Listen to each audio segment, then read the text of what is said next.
Hello everyone, thanks for joining me.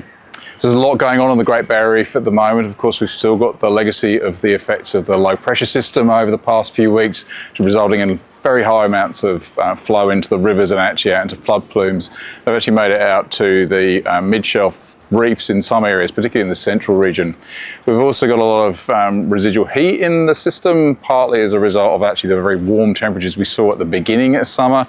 We've seen some respite from that from the low pressure system in the last few weeks, but actually temperatures continue to be about 0.5 to 1 degree above the long-term averages across the entire marine park.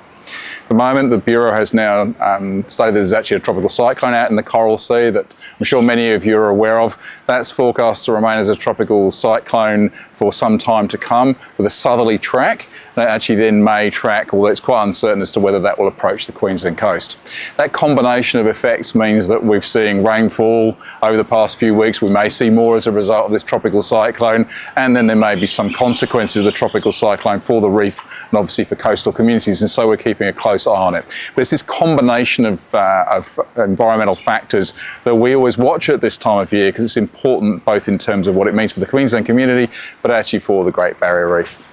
What we've seen from our partners, particularly in the marine monitoring program who look at the inshore areas of the marine park, is actually, as I said, those flood plumes from many of the catchments, particularly between Cairns all the way down to Mackay, have actually had very high levels of river flow. It's up at moderate to major flood levels, and that's resulted in flood plumes in many parts of the park.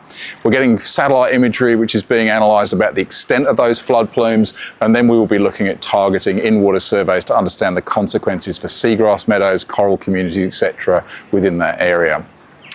Our Reef Health and Impact surveys, we've received over 200 of those in the last couple of weeks. Again, they're showing minor impacts, particularly some mild coral bleaching on in some areas between 1 and 10% prevalence. Again, we'll keep a close eye on that over the coming weeks.